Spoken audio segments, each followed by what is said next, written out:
Good morning, everyone, and welcome to today's webinar. My name is Jenny, and I'll be facilitating today's event. And today I'm joined by April Harbour from the Technical Services team. And just before we get started, I just want to go through some housekeeping with you all. So the event will be recorded, and there'll be an opportunity to refer back to this recording and the slides when they're made available on the portal later this week. We will also be using Slido. The QR code is on the screen, as well as a joining code, and I'll also pop a link in the chat. And there will be opportunities for a Q&A at the end. So if you do have any questions at any point, just pop it into Slido. So I'll just leave that on the screen and let everybody join.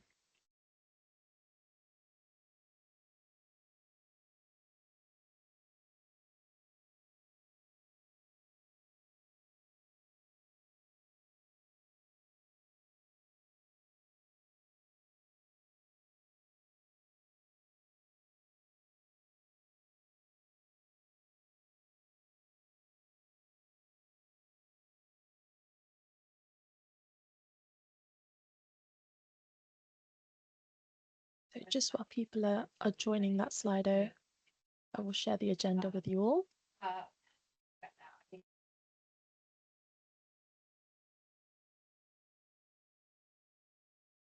And without further ado, I will hand over to April. Brilliant. Thank you, Jenny. Hello, good morning, everybody. So my name is April Harbour and I work within the REC Code Manager. And once again, thank you for joining our event today. As Jenny mentioned, we've got some time at the end of the session for any questions or to use through the Slido. But to get us started, we're going to get going with a bit of background. So currently the Balancing and Settlement Code includes provisions for the maintenance of market domain data, or commonly referred to as MDD. The existing valid sets for standard settlement configuration, SSC, or time pattern regime, TPR data are included within MDD and are used by parties to support several retail activities. Under the market-wide half-hourly programme, MDD is being replaced with industry standing data, so ISD, and this will include data required to support those enduring settlement arrangements. Under the MHHS arrangements, it does not utilise SSC or TPR data. However, it has been recognised within the design that suppliers will still need access to SSC, with this entity being captured within some of its key MHH interfaces. And likewise, the TPR data has been captured in the notification of old supplier information, or the NOSI flow, as part of the REC DTN changes. So in order to continue supporting parties in their retail activities, the MHHS programme has confirmed that a static version of MDD will be retained and available for 5 years with BSC, but it will no longer be actively maintained. So as a result of all of this, a consequential MHHS change was agreed at the MHHS programme Consequential Change Issues Advisory Group, bit of a mouthful, and subsequently the REC MHHS Stakeholder Advisory Group, that the maintenance of the valid sets of SSC and TPR entities would fall under a REC obligation. And this is essentially being implemented through a change to REC Schedule 14, so the metering operations schedule, and that places an obligation on the REC Code Manager to maintain the newly named meter configuration tables. And this will then define the valid set values of SSC and TPR data items. We can move to the next slide, please. So we're now going to look at what these new meter configuration tables are. So as I just mentioned there, the meter configuration tables will store the SSC and the TPR data. They will be contained in 2 separate Excel files, one for the SSC and one for TPR. And we do have some further information on that in a moment. A few important pieces to note about what's changing. So I just said that the data for SSC and TPR is currently held within MDD. Specifically for MHHS metering points, particularly those within the smart segment, the data for SSC and TPR entities will now be stored within the REC meter configuration tables. However, the non-MHHS metering points will continue to use MDD.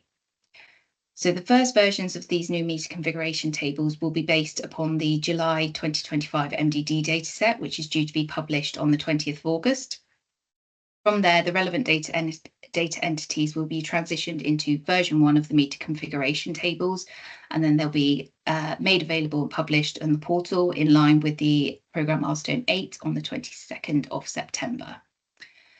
Version 1 of the meter configuration tables will then be frozen, so there'll be no updates or changes made until the end of the MHHS transition period, which is M15. And that is currently scheduled for May 2027, after which the change management process will be in effect and changes to those data sets can be proposed to the code manager. We'll cover off the change management process in a little bit more detail shortly. If we can move over to the next slide, please. So what we wanted to do here is just give you a view of the meter configuration table templates. So this one is for the SSE entity details. So the image at the bottom of the screen is just for illustration purposes, so you can get a feel of how that template is going to look.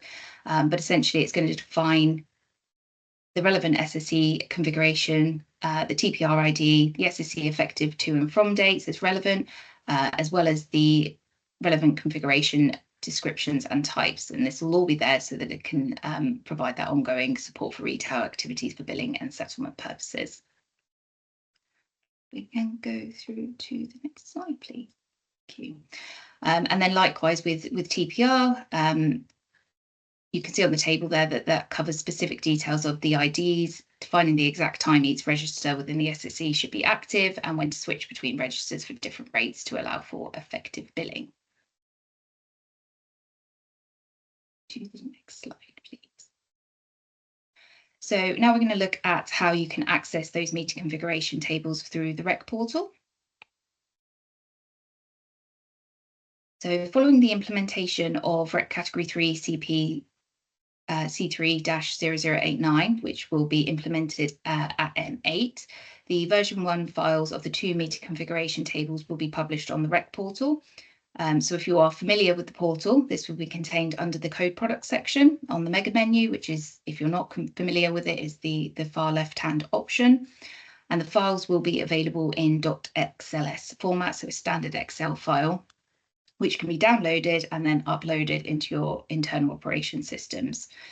And as I mentioned earlier, these V1 files will then fall into a change freeze until the conclusion of the MHHS transition period. So essentially what we'll have is a mirror between the data entities within MDT in the static MDD version and the REC V1 meter configuration tables until that change freeze period has concluded. Go to the next slide. So just to give you an overview of what our expected change management process is going to look like, we have pulled this into 2 phases. So phase 1 starts from M8, which will be on the 22nd of September when the version 1 files are published and available on the portal, and it will continue until the end of that MHHS transition period. So during this time, the data for the SSE and the TPR will be mirrored in both the REC meter config tables and the BSE MDD files, and that change freeze will be in place. So there'll be no changes to the data set that can occur. Then when we move into phase 2, that will start once the MHHS transition period has concluded. And that's going to be the point from which then change requests can be submitted to the code manager to make any updates, amendments, or new additions to the meter config tables. And the change process will follow the meter configuration change calendar, which essentially sets out the dates over the calendar year that each month there will be a closing date for submitted change requests to the code manager. There will be a date in which all of the changes received in a relevant month will be then issued to the REC responsible committee, which is expected to be the metering expert panel for visibility. It also confirms the date of that next responsible committee meeting. Essentially, that's where the votes will occur to approve or reject the change requests. So just as a side note, this is our current expectation, but may be subject to change under Energy Code reform. The change calendar also includes the date in which the confirmation of any approved change requests has been completed, and that will then be issued out to any parties on the meter configuration distribution list. And then finally, it will be the date in which those updates to the meter configuration tables will be implemented and published on the REC portal for parties to download. So You may note from what we've just covered above, the change request process here is not the same as a standard kind of rec legal text change proposal. And as we get closer to the end of that transition period, a new change request form will be made available on the portal for parties to pick up and download. Some of you may be familiar with the change request process for gas meter product data. And essentially what we're looking at here is that the meter configuration tables change request process is going to be very similar and will follow the same change calendar release dates. Broadly speaking, from the CR forms perspective, it will ask for information around proposer details, some justification or description of the change, and then there may be specific tabs available for each of the relevant meter configuration tables for SSE and TPR, which will confirm all of the appropriate data entities, and then parties can describe the changes that they are proposing. Once there is a completed change request form from a proposer, that should then be submitted to the code manager by email. It will then be reviewed and validated before then being issued to the committee responsible. So there is a bit of an interim process here where if there are any queries or anything that kind of needs to go back, there may be a bit of to and fro between the proposer and the code manager to make sure that it's in steady state to go for vote. And then I think we are coming very, very quickly around to the last slide here. So we've just looked at all of the change process, and now we're going to look at how you can receive notifications around changes to the meter configuration tables. So once the change freeze is concluded, and you'll be then able to submit change requests regarding the meter configurations to the code manager. All of these communications around submission are done via email, as we said, but likewise, all of the communications about change requests that have been received or are pending approval, have been approved and awaiting an implementation date, are all communicated via email to parties who have been added to the meter configuration tables distribution list. So it's really important to make sure that if you or anyone within your organisation requires updates on these data fields, that they add themselves to the distribution list. The distribution list is open already, and we would request that it's something that you look to do sooner rather than later, appreciating there is a good couple of years at the moment between this change process actually kicking off, and that there might be some organisational changes in your organisation, but it's something that we can add and amend at any time. It just makes sure that if there are any interim communications that go out during that change freeze process, that you can make sure that you are informed. So to subscribe to the distribution list, all you need to do is simply raise an email to the inquiries at rec manager email address that's on the screen there, and then you can be added to the party. So just a small note to tie off with, and it's a page that's not available yet and won't be available until we come close to the end of that transition window. But once the change management process is in effect, all change requests that we receive, depending on their approval status, will all be added to the rec portal for visibility, and you'll be able to download. It'll have relevant reference numbers assigned to version numbers so that you can get a clear-cut view of both past and present change requests and have that full visibility. So we've very speedily gone through what we were expecting to cover today. We do have guidance notes that are available on the rec portal that we are communicating out to parties, which covers everything that we've discussed in today's session. Those are communicated out via the rec bulletin, but it's also as part of the MHHS clock. So depending on which one you're signed up for, you can get all of the relevant information that you need. I am happy to take any questions if there are any on the meter config tables. Thank you for that, April. There aren't any questions at the moment, but the QR code is on the screen now, along with the joining code, and there's also a link in the chat. So we'll just leave those there for a moment and see if anybody has any questions before we say goodbye.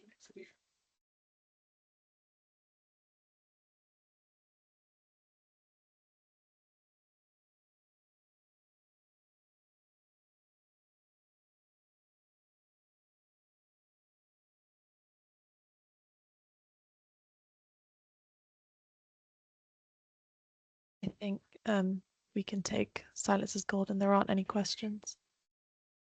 Oh, I think there's one in the Teams chat actually. Do we need any special access to the rec portal or normal login is okay?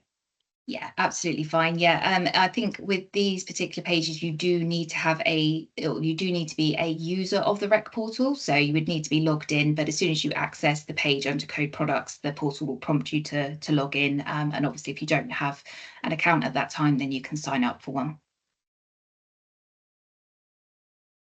Thank you. And there's also a link in the chat suggesting this outlook was prefaced with an ownership movement from BFC to rec. Has this happened? Yeah, so I will try to do this justice, but Harriet, please feel free to jump on this. So there is a rec CP that's been raised. I can't remember the number. I think I want to say R0243, which moves the ownership of some of these data items from BSC over to rec. I think, Harriet, there is an associated BSCP, but I don't know the number of that off my head. I don't know if you do. No, that hasn't been raised yet. So yeah, it's R0243, and it looks to these data items are owned by the BSC at the moment, and obviously with them moving over to the rec from a maintenance perspective, we're looking at changing that ownership over to the rec. As it's going from one to the other, we do need the equivalent BSC change, and that's kind of in progress with Alexon at the moment. We're expecting that to come through relatively shortly, but yeah, it's an in progress thing. As soon as we've got that BSC change raised, then we'll start progressing and publish a plan and everything for the rec change as well. Sorry. Thank you.